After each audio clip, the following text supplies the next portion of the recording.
কিছু মনে করবেন না, আমি একটা রাজনৈতিক পরিবারের সন্তান, একদম ঐতিহ্যগতভাবে শত বছর ধরে আমরা ঢাকাতে যে সমস্ত রাজনৈতিক চরিত্র দেখি বড় দুঃখজনক। নানান মেরুকরণ, নানান চরিত্র, নানান আনুষ্ঠানিকতা, এর মধ্যে গোপন অর্থায়ন থাকে, দেশি বিদেশি বিভিন্ন অর্থায়ন থাকে।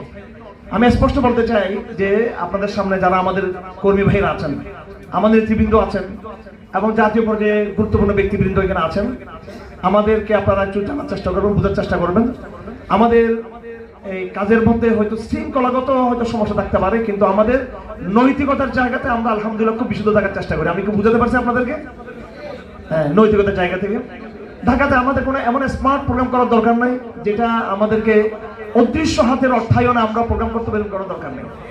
আমরা ইতিমধ্যে ঢাকাতে একটা সমাবেশ করতে চাইছিলাম, চীনমৈত্রী হল সমাবেশ করতে চাইছিলাম আমরা, এবং সেটা আমরা কত সক্ষমতার আগে আলহামদুলিল্লাহ পুরো বাংলাদেশ থেকে আমাদের জনগোষ্ঠী থেকে দিই, কিন্তু আমাদের সে আর্থিক সক্ষমতা আমাদের ছিল না।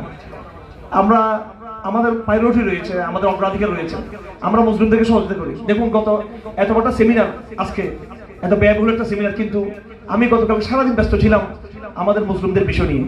আমি মানবতা বিরোধী অপরাধ ট্রাইব্যুনালের ওখানে কথা বলেছি, ওখানে গিয়েছি, গুরুত্বপূর্ণ মিটিং করেছি ভিকটিম যারা গুম তাদের বিষয়ে, এবং পুলিশের যে ইনভেস্টিগেশন যে টিম রয়েছে, যে সংস্থা কমিশন যে ইনভেস্টিগেশন যে উদ্দেশ্যে আমরা মিটিং কথা বলেছি, এবং একজন ভিকটিম মোল্লা আলামিন তাকে গুম করে হত্যা করে তার লাশটা কোন নদীতে ফেলেছে সেটাও গতকালকে আমরা দেখেছি। আমরা গতকালকে এই বিষয়গুলো আমাদের সামনে আসছে।